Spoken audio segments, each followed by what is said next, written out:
اس meeting کی ادھیکتا کر رہے ہیں ہمارے بڑے بھائی چیئرمین عادل خان صاحب. ہمارے بیچ میں تشریف فرما ہمارے کینڈیڈیٹ ماجد صاحب, ہمارے مبارکباد کا مستحق چھوٹے بھائی ساحل صاحب, جنہوں نے الحمدللہ سمرتھن دیا ہے اور اس سے بہت بڑا فرق پڑے گا انشاءاللہ. ہمارے درمیان بیٹھے ہوئے ہمارے مظاہر مکھیا جی, مہربان صاحب, عجب سنگھ جی, اور تمام میرے عزیز دوست بزرگ, اظہار ببلو ہیں, عثمان ہیں, سبھی لوگ ہیں, تمام عزیز دوست بزرگ. لیکن صاحب ویسے تو ساری چیزیں ہو گئی اور آج یہ اس کا دور ہے.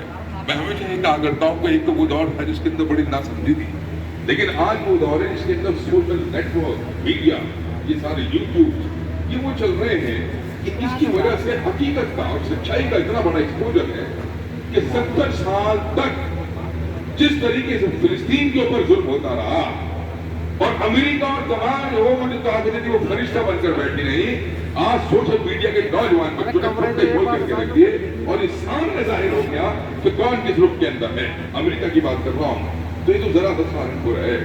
اس سہارنپور کے اندر میں یہ جانتا ہوں کہ ہر انسان سہارنپور کا بسنے والا رہنے والا یہ جانتا ہے کہ آج ہم جس مشکل گھڑی کے اندر پھنسے ہوئے ہیں وہاں سے نکلنے کا اگر ایک راستہ ہے وہ واحد راستہ ہمارے بھائی ماجد ہیں. اور میرے دوستوں بزرگوں, جب یہ بات آئے گی میں آپ سے سوال کرنا چاہتا ہوں. میں بار بار اس چیز کو اعلان کر چکا کہ یہ الیکشن, میں بار بار اس چیز کا اعلان کر چکا کہ یہ الیکشن نجات کا الیکشن ہے. آج ہمیں نجات چاہیے. میرے جتنے بھی یہاں ہندو مسلمان بیٹھے ہوئے ہیں, میرا سب سے سوال یہ ہے کہ وہ کون سی طاقتیں ہیں, وہ کون سا نظام. بھائی ہمارے رویندر مولو جی کا بہت بہت سواگت, بھائی تالیاں بجا کر کے سواگت کریں. ہمارے درمیان آ چکے بھائی رویندر مولو جی, آئیے سب سواگت. تو میرا ماننا یہ ہے کہ آج پورے ہندوستان کے اندر بحث چل رہی ہے. آج ہمیں سنویدھان کو بچانا ہے, آج ہمیں دیش کو بچانا ہے, آج ہمیں لوکتنتر کو بچانا ہے, آج ہمیں تمام ویوستھا کو بچانا ہے جو ہمیں عزت کے ساتھ برابری سے جینے کا ہمیں ایک موقع دیتی ہے. میرے دوست بزرگ کہ ہم مسلمان بیٹھے ہوئے ہیں, میں نے ہمیشہ بارہا اس بات کو کہا. پچھلی بار میں مجھے یاد ہے بھاجی جی کا الیکشن ہو رہا تھا, ہم نے کہا تھا کہ انہوں نے ایک نعرہ دیا ہے کہ مودی ہے تو ممکن ہے, آپ سارے کے سارے آگاہ ہو جاؤ. ایسا ہونے کو ہے کہ آپ کا بطور مسلمان یہ دل چاہے کہ مجھے دین پہ چلنے کا حق ہے, میں اپنی اذان کو بلند کروں, لیکن ایسا ممکن ہے کہ اذان پہ پابندیاں لگ جائے. اور آج ایسا ہو گیا, ہوا یا نہیں, مسجدوں سے جو ہے تمہارے پابندیاں لگی ہیں, ہمارے لاؤڈ اسپیکر کو اتارا گیا ہے, ہماری نوجوان بچیوں کے ارشاد کو اتارا گیا ہے, انہیں اسکول میں جا کر امتحان دینے سے روکا گیا. یہ سارا کا سارا کون کر رہا ہے؟ یہ آج کی بھاجپا سرکار ہے. اور صرف مسلمان کا میں نے ذکر اس لیے کیا کہ آپ اکثریت کے یہاں لوگ بیٹھے ہوئے ہیں. میں تو اپنے دلیل بھائی سے کہتا ہوں کہ کس طریقے سے بھول جاؤ گے بابا صاحب کی قربانیوں کو, کس طریقے سے بھول جاؤ گے تمام سنگھرشوں کو, جب یہ ہندوستان غلامی کی زنجیروں میں پڑا سزا رہا تھا اور یہ تھا کہ ہندوستان کے اندر بسنے والے ہر انسان کو اس کا حق ملنا چاہیے, ہمیں آزاد جینے کا موقع ملنا چاہیے, ہم آزاد ہوا کے اندر سانس لے سکے. اس لیے ہمارے تمام بزرگ اٹھ کر کے کھڑے ہو گئے. میں بار بار یہ بات اس لیے بتانے کی کوشش کرتا ہوں کہ تاکہ یہ احساس ہو کہ یہ ہندوستان سب کا ہے, ہم سب نے مل کر اس کے اندر قربانیاں دی ہے. اور جب سب نے مل کر اس ملک کی عزت کے لیے, فلاح کے لیے, بقا کے لیے, آزادی کے لیے ہم سب نے قربانیوں کے اندر برابری کی حصہ داری کری, تو اس کے بعد آج ہندوستان کے اندر جب یہ آزاد ملک بن کے کھڑا ہوا تو سب کو ذمہ داری نبھانے کا بھی برابر موقع ہونا چاہیے. میرے دوستوں بزرگوں, اس لیے میں آپ سے کہتا ہوں کہ جب ہندوستان آزاد ہو رہا تھا اس ٹائم ذرا سا غور کر لیجئے. بہت لمبی کہانی ہے لیکن مختصر کرنے کی بات کرتا ہوں. اگر آپ جا کر کے دیکھیں گے تو ہندوستان کو آزاد کرانے کے اندر ہر فرد کا ہر اس کی حصہ داری رہی. مہاتما گاندھی, نہرو جی نے ان کے ایک سنگھرش چھیڑ دیا اور یہ دیش کو غلامی سے آزاد کرا دیا. لیکن وہ طرح نہیں تھے. جب باپو گاندھی چلتے تھے تو چھانا بچھانا ان کے ساتھ, ایک طرف تو خان عبد الغفار کا چلتے تھے اور ایک طرف مولانا ابوالکلام آزاد چلتے تھے. ہندو مسلم کا وہ سنگم تھا جس نے دیش کو آزاد کرا دیا. دیش کی آزادی کے بعد جب یہ مسئلہ ہوا کہ کون سا طریقہ ہے کہ اس ملک کو چلایا جائے, تو میرا ایک دلت بزرگ بابا صاحب امبیڈکر آ کر کے کھڑے ہو گئے اور انہوں نے اپنے تمام علم کا مظاہرہ کیا, اپنی تمام سمجھ کا مظاہرہ کیا اور وہ